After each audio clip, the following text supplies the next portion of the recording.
Bonsoir les amis, j'espère que vous allez bien. Nous voilà dans cette expérience hypnotique ce soir pour pouvoir aller explorer notre plus grand soi, pour aller explorer notre inconscient, pour se mettre en communication avec notre inconscient, pour voir tout ce qu'on ignore et qu'on pourrait apprendre et se mettre déjà en relation avec ce vaste vivier de ressources que l'on a à l'intérieur de soi.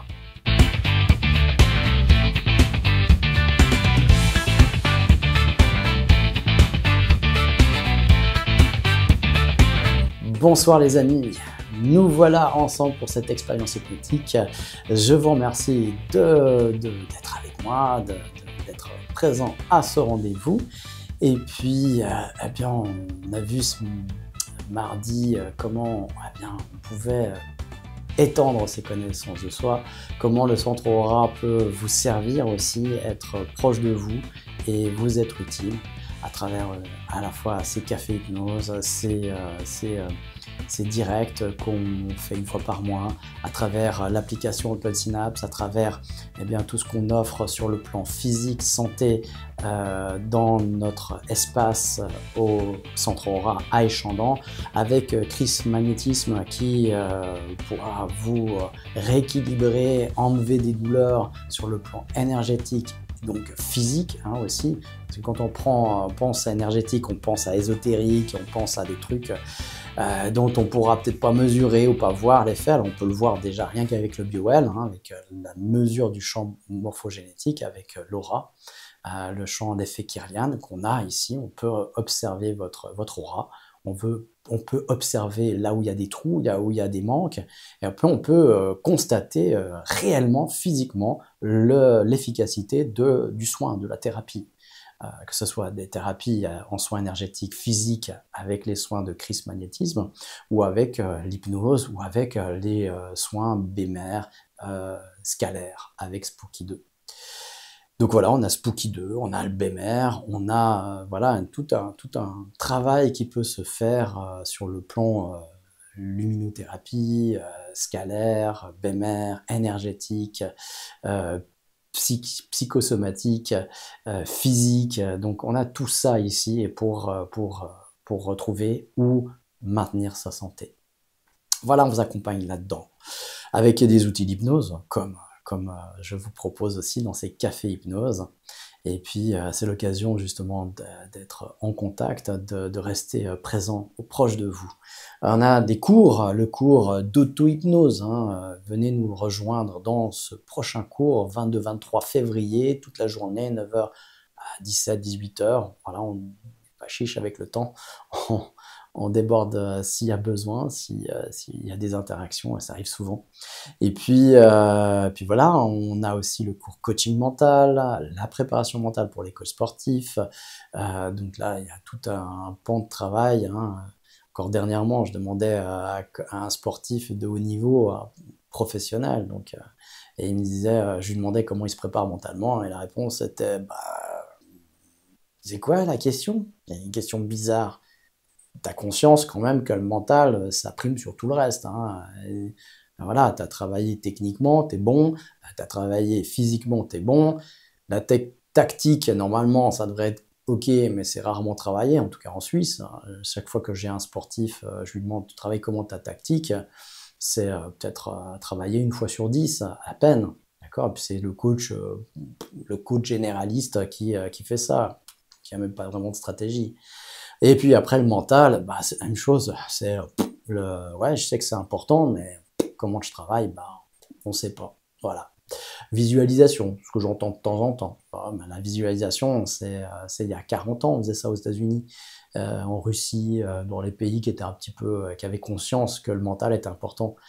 Mais on est 40 ans plus tard et il y a d'autres choses qui existent, il y a d'autres choses qui se passent et qui se réalisent techniquement aussi. C'est dommage d'être resté juste à la visualisation. Voilà, c'est comme ça. On peut pas changer le monde en un jour, et puis il faut des prises de conscience générales aussi pour que les choses bougent et changent, malheureusement. Mais bon, voilà. On est là pour éveiller aussi les consciences. C'est aussi le but de ces cafés hypnose, d'éveiller à la conscience de soi, à la conscience de son environnement, du monde, parce que je pense personnellement que on ne peut pas changer le monde, donc on peut se changer soi-même, et qu'en se changeant soi-même, on peut créer un environnement qui est meilleur, et cet environnement meilleur rayonne et va faire boule de neige, et il va créer des environnements meilleurs toujours plus loin autour de soi. En tout cas, c'est l'espoir que j'ai, et c'est peut-être le seul espoir qui me reste. Donc voilà, je suis pas pessimiste du tout, hein. Mais voilà, quand je vois l'état du monde, je me dis, ouais, quand je vois l'état des gens qui viennent me voir aussi, des fois, je me dis, waouh, on est vachement loin. Et puis, c'est pas parce qu'il y a la guerre dans le monde, qu'il y a la guerre dans un endroit du monde, je vois qu'il y a des guerres, mais violentes, d'une violence inouïe dans le monde de l'entreprise, avec des managers qui ont des égos qui sont malades, mais vraiment malades. Alors, je le dis avec beaucoup d'empathie, mais il y a des gens qui détruisent des équipes avant de se détruire eux-mêmes, qui détruisent des gens, qui détruisent des vies, parce qu'ils sont trop mal, pas parce qu'ils veulent faire du mal, mais parce qu'ils sont mal eux-mêmes. Donc prenez soin de vous, prenez du temps pour prendre soin de vous, allez vers des gens qui peuvent être des ressources pour vous aider, si vous êtes comme ça, avant de vous détruire et de détruire tout votre environnement. Moi, je suis beaucoup plus inquiet par rapport à ça que par rapport aux guerres dans le monde. Je vois des gens dans le monde d'entreprise, mais proches de chez moi, proches de chez vous, des petites entreprises, des grandes entreprises, pas forcément que des multinationales, mais c'est vrai qu'il y en a beaucoup dans les multinationales, mais des égos, mais monstrueux, des managers qui détruisent des vies, des familles parfois.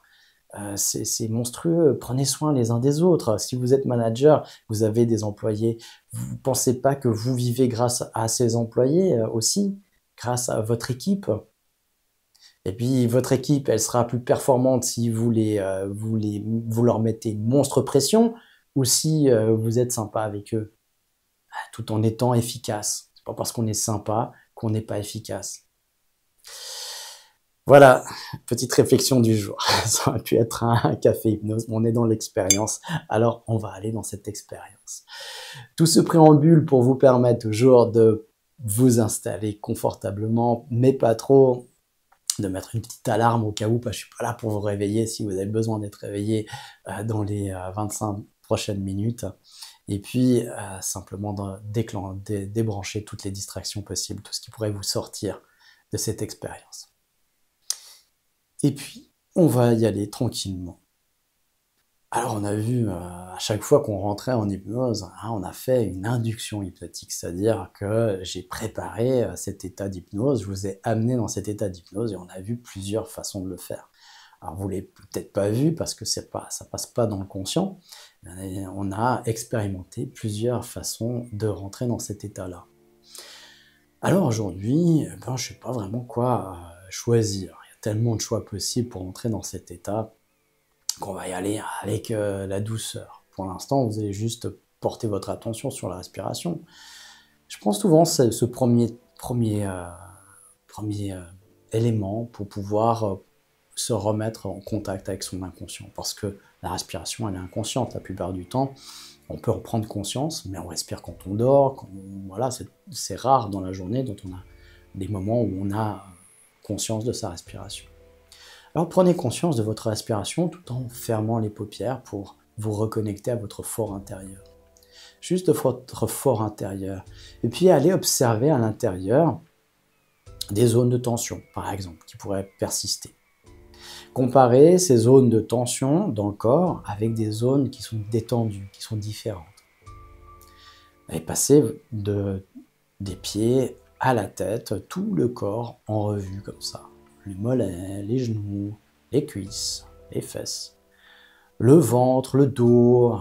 Allez-y à un bon rythme, sans s'attarder trop, mais observez la jambe droite par rapport à la gauche. Est-ce qu'il y a plus de tension d'un côté que de l'autre? Est-ce que c'est différent? Est-ce qu'il y a un endroit dans la jambe qui est différent que les autres endroits dans la jambe? Voilà, observez ces choses-là. Allez mettre un petit peu la lumière, un faisceau de lumière. Puis dès que vous observez une petite tension, eh bien vous allez porter votre attention justement sur cette tension. Et ça va faire comme un petit massage, comme si on appuyait avec le pouce dessus. Et puis quand on masse une tension comme ça, eh bien, elle se dissipe, elle se libère. complètement. Et vous faites comme ça sur le corps. Vous aurez compris qu'en hypnose, souvent, eh bien, il y a l'hypnotiseur qui vous dit quoi faire. Mais au fait, c'est vous qui le faites. Ben oui, parce qu'il n'a aucun pouvoir sur vous. Ça, c'est un truc qui serait intéressant de comprendre déjà maintenant. C'est que j'ai aucun pouvoir sur vous. Par contre, je sais comment déclencher des choses à l'intérieur de vous par vous-même, c'est-à-dire en vous incitant à le faire. Donc, vous le faites. Vous pouvez aussi très bien pas le faire. C'est un choix. Il n'y a aucune obligation, ça s'appelle des suggestions. On n'est pas dans l'assujettissement, donc c'est l'obligation de faire, c'est la prise de pouvoir, ça, ce serait l'assujettissement. On est dans la suggestion, ce qui est de suggérer. Le fait de suggérer, c'est juste de proposer. Voilà, on propose. Maintenant, c'est vous qui disposez. Vous pouvez refuser la suggestion et faire autre chose, ou vous pouvez l'accepter et puis continuer cette expérience. Si vous êtes dans une expérience comme celle-là, volontairement, s'il n'y a pas d'obligation, si vous avez décidé de le faire, eh bien, a priori, vous êtes d'accord de suivre les suggestions, en tout cas les indications que je vous donne. Et encore une fois, c'est vous qui le faites. Et j'aimerais juste que vous preniez conscience de ça. Qu'au final, c'est vous qui avez le pouvoir. On parle d'induction. L'induction, c'est le fait de rentrer dans un état. L'induction hypnotique, c'est le fait de rentrer dans un état d'hypnose. Mais on utilise ce terme d'induction aussi pour parler de cuisinière. On parle de cuisinière à induction. C'est marrant ça, hein? Eh bien, ça veut dire quoi? Quelle est la différence entre une cuisinière à gaz, une cuisinière électrique et une cuisinière à induction? Il y a une grosse différence avec cette dernière. Les deux premières, eh bien, on a un élément qui chauffe la casserole, qui va chauffer ce qu'il y a dans la casserole.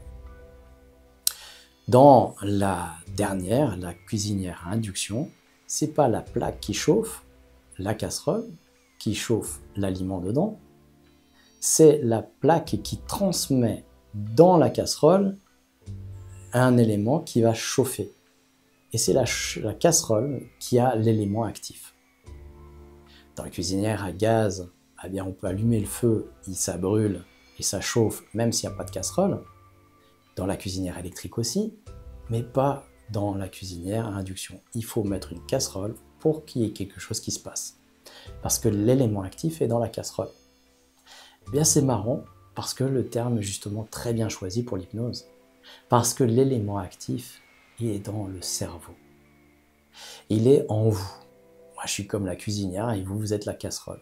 S'il n'y a pas l'élément actif dans la cuisinière, dans la casserole, la cuisinière est inefficace. C'est pour ça que le seul prérequis pour pouvoir rentrer en hypnose, c'est d'avoir un cerveau. Et d'avoir un cerveau plutôt en bonne santé.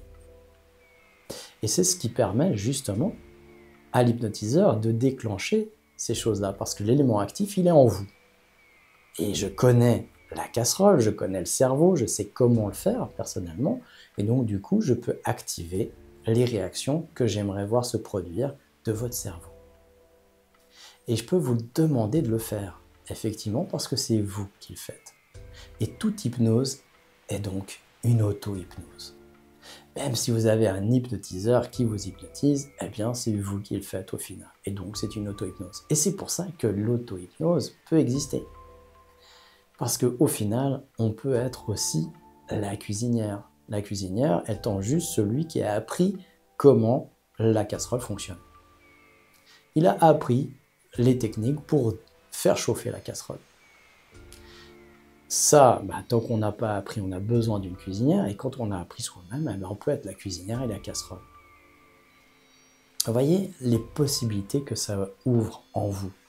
Tout ce qui est, à partir de là, possiblement accessible. Pour ça, il faut s'y intéresser, il faut creuser. Et en vous, vous n'êtes pas juste une étiquette qui porterait votre nom et votre prénom. Vous êtes infiniment plus complexe que ça. Vous avez des parties en vous, la partie qui décide, la partie qui exécute, la partie qui est créative. Il y a la partie qui va revendiquer des choses. Il y a des parties qui revendiquent des choses plutôt. Il y en a qui sont pas d'accord et qui le manifestent. Il y en a qui s'occupent de la digestion. Il y a une partie qui s'occupe de la régénération cellulaire, l'autre de la température, l'autre du rythme cardiaque, l'autre de l'énergie, l'autre... Il y a plein de parties comme ça, de parties qui font partie de notre inconscient. Toutes ces parties-là, elles sont dans une partie de notre cerveau, dans les fonctions vitales de notre cerveau, le bulbe rachidien, le système nerveux central. Système nerveux central, c'est une partie qui envoie les signaux, qui régule tout ça et qui envoie les signaux dans les organes et dans les muscles pour obtenir le résultat et les choses qu'ils ont décidé et régulées. Le problème, c'est qu'on est séparé de ça. Notre conscient est séparé de ça. Il y a une frontière naturelle qui existe et qui est presque infranchissable. Et on a appris à travers l'histoire, le temps, dans l'histoire de l'humanité, à dépasser cette frontière-là, à ouvrir cette frontière-là. Parce qu'on s'est rendu compte qu'en dans un état modifié de la conscience, eh bien, cette frontière s'estompait, s'ouvrait.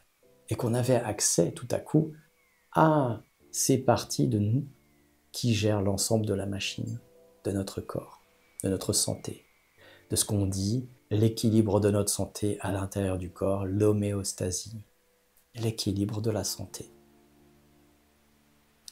Alors prenez conscience de toutes ces parties-là. Vous pouvez même les visualiser, les imaginer sous forme de lumière, sous forme de tiroir ou toute autre chose. Et dans la nuit des temps, depuis la nuit des temps, on a inventé des techniques qui nous permettaient de passer d'un état ordinaire de conscience à un état modifié de la conscience. L'hypnose étant un des procédés plutôt modernes et occidentaux. La méditation, c'est pour ça que certains aspects de l'hypnose ressemblent beaucoup à la méditation. Parce que certaines méditations nous font passer dans un état modifié de conscience, qui nous permettent de parler à notre inconscient. Et c'est ce qui se passait dans la méditation orientale à l'origine, c'est qu'on travaillait sur différents phénomènes, soit la saturation du corps, avec le yoga, ou des choses comme ça, et toute forme de yoga finissait par une séance de méditation, où on laissait le calme revenir, c'est-à-dire une fois qu'on avait saturé le corps, la porte était ouverte, on pouvait commencer à communiquer avec son inconscient. Et là, dans la méditation orientale, on avait souvent des mantras. Les mantras, c'est quoi? Eh bien, c'est des suggestions répétées. C'est des idées, parfois des symboles, des idées symboliques qui sont véhiculées et qui sont transmises comme ça de manière répétée. Répétées pourquoi? Pour saturer aussi le mental, pour pouvoir ouvrir la porte. Parce qu'on a vu dans un café hypnose aussi que si on saturait le mental, au bout de 8, 7, plus ou moins 2 informations simultanées, c'est-à-dire 5 au pire, 9 au mieux, le conscient saturait et que ça ouvrait la porte à l'inconscient. Alors au bout d'un moment, par ennui, par hypoactivité, de l'ennui, eh bien la porte s'ouvre. Comme de l'hyperactivité, eh bien la porte s'ouvre. Deux techniques pour rentrer en hypnose. Alors toutes ces techniques ancestrales, eh bien, on les connaît, on en utilise parfois soi-même, et elles nous permettent de retrouver cet état et de communiquer avec son inconscient. Sauf que souvent, en Occident, eh bien, on a oublié ou on omet dans la méditation de faire des suggestions, de parler à son inconscient. On a balayé ça et on essaye juste de faire le silence intérieur, c'est-à-dire de plus communiquer du tout, même avec son inconscient. Ça peut être utile à certains moments, mais souvent c'est contre-productif parce que l'inconscient a besoin de communiquer avec nous. Et on a justement ouvert la porte, il a justement l'envie de nous parler. Alors c'est le moment justement de l'écouter. Et puis aussi, comme c'est nous patrons, c'est nous qui dirigeons, c'est nous qui décidons, eh bien c'est de lui dire quoi faire à ce moment-là. Et vous avez tout à coup la capacité, la possibilité de lui dire ce que vous souhaitez. Alors lui ne parle pas français, malheureusement. Donc il ne suffit pas seulement de dire les choses, il va falloir le dire, mais de manière imagée. Vous créez simplement un imaginaire. Et ce que vous pouvez faire là maintenant pour lui dire ce que vous voulez à votre inconscient, eh bien c'est d'imaginer très clairement ce que vous voulez. Ça peut être sur un aspect de votre vie, un objectif, mais ça peut être sur plusieurs aspects de votre vie qui sont intercalés. Souvent, on pense que on est cloisonné. Hein. Là, il y a le monde du travail, il y a le monde personnel, privé, et que tout ça, c'est séparé, il y a des frontières et tout ça. Mais non, on est des êtres émotionnels, on est des éponges. Et donc, on ne peut pas cloisonner les choses. Si je suis énervé au travail, je vais amener de l'énervement à la maison. Je vais peut-être avoir un environnement qui va pouvoir me sortir de ça, qui va pouvoir me dissiper tout ça. Mais ça va être petit à petit, ça va se faire en douceur, ça va se faire spontanément aussi, en dehors de soi. Alors pendant que je vous parle, eh bien, allez-y.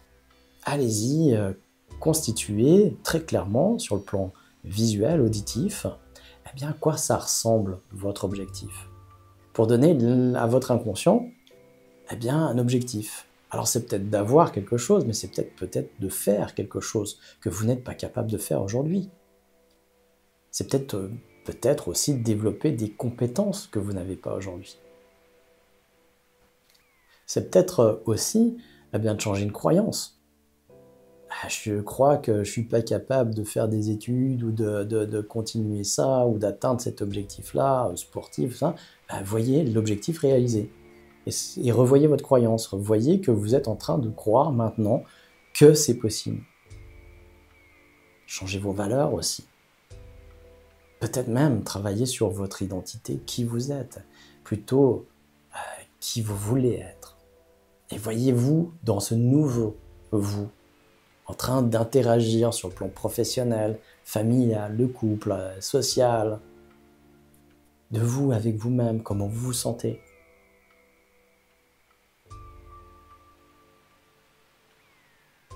Et voyez toutes les possibilités qui s'offrent à vous quand vous prenez les rênes de votre vie. La plupart du temps, les gens vivent leur vie passivement, par les aléas, les opportunités, et ils ne sont pas acteurs et actifs dans leur vie. Ils sont en quelque sorte sur le fauteuil passager arrière de la voiture de leur vie. Puis ils regardent parfois le paysage, parfois ils regardent leurs pieds, et ils s'ennuient. Ah, j'aimerais pas être là. Il y a une possibilité de changer tout ça. Il y en a qui se mettent sur le siège avant, mais le siège passager avant. Et là, ils voient beaucoup plus clairement la route. Mais là, ils se disent, ah, j'aurais voulu aller tout droit pour aller plus vite sur l'autoroute et pas sortir ici. Ou alors, au contraire, sortir ici et arrêter de foncer à toute vitesse pour profiter de la campagne, du paysage. Et puis, ils peuvent pas, parce c'est pas eux qui sont au volant. Puis à un moment donné, vous pouvez aussi décider de vous arrêter, de dire bon, c'est bon, ça suffit, ça a assez duré. Vous descendez de la voiture, vous faites le tour et vous prenez le volant. Et là, quand vous asseyez, vous vous apercevez qu'il y a 3 pédales et que vous avez 2 pieds et que ça va nécessiter un apprentissage. C'est normal. Alors au début, c'est pas confortable, évidemment. Parce qu'il faut gérer le volant, la circulation, la route, le levier de vitesse, l'embrayage, la pédale de frein, des gaz, les clignotants, la marche arrière, la marche avant, les vitesses, la vitesse. Il y a beaucoup trop de choses à gérer. Et là, on peut se sentir un petit peu submergé en disant « Mais purée, tout ce que je ne sais pas ». Et oui, c'est le passage à « je sais que je ne sais pas », qu'on a déjà vu dans un café hypnose aussi. Alors à ce moment-là, eh bien vous pouvez aussi vous concentrer sur l'enthousiasme d'apprendre, l'enthousiasme et le plaisir de découvrir des choses nouvelles et qui va vous rendre autonome à chaque apprentissage, à chaque pas que vous allez faire, comme quand vous étiez enfant et que vous aviez appris à marcher. Et puis, vous allez voir que chaque jour, c'est de plus en plus fluide. Chaque jour, vous allez pouvoir vous servir de votre voiture avec pour des situations qui étaient insoupçonnées avant, que vous ne pouviez pas imaginer. Et ça vous donne de plus en plus de liberté pour vous, pour votre entourage, pour votre santé, pour votre bien-être. Alors maintenant, au volant de votre voiture, la voiture de votre vie, vous allez pouvoir décider de votre direction, de votre destination. Et toujours au volant de votre voiture, toujours au volant, aux rênes de votre vie, vous allez pouvoir prendre le chemin du retour, la route qui vous ramène ici, mais complètement différemment, complètement différent. Maintenant, en tant que conducteur, avec cette capacité-là, avec ces connaissances-là, que vous êtes beaucoup plus que vous-même, vous êtes plus que ce que vous avez pensé jusqu'à aujourd'hui, que vous êtes capable d'apprendre, de vous développer, d'étendre votre champ de conscience pour être plus conscient, pour être plus actif, à la création de votre bonheur dans votre vie. Alors vous retrouvez votre respiration, vous prenez quelques bonnes et grandes inspirations pour rester inspiré à la réalisation du bonheur dans votre vie. Et puis, vous bougez les doigts, les mains, vous remuez le corps tout doucement, vous réactivez votre corps, vous faites circuler toute cette énergie et cette conscience partout en vous, des pieds à la tête, de la tête aux pieds. Vous avez fait une belle expérience, un beau voyage au cœur de vous-même. Et puis on se retrouve quand tout ça est bien pour vous, ça se fixe avec un geste qui apparaît normalement, c'est l'ouverture des yeux. Et puis voilà, c'est bon. Donc on se retrouve ensemble pour conclure cette expérience hypnotique. Alors encore une fois, je suis curieux de comment vous avez vécu ça, qu'est-ce que ça a généré, suscité à l'intérieur de vous, qu'est-ce que ça fait par la suite. Voilà, réagissez immédiatement et puis après aussi donnez-moi un retour dans quelques jours parce que ça agit pendant un certain temps encore. Évidemment, ça vous transforme pour toujours, pour certaines expériences. Donc, il y a comme un avant, un après, et puis il y a pas comme quelque chose qui va rester indemne. Comme quand on voit un film, quand on lit un livre, eh bien, on en sort la plupart du temps transformé de manière inconsciente, mais des fois, ça se fait vraiment conscient. On a conscience vraiment qu'on n'est plus pareil, quoi. On ne pourra plus jamais être comme avant.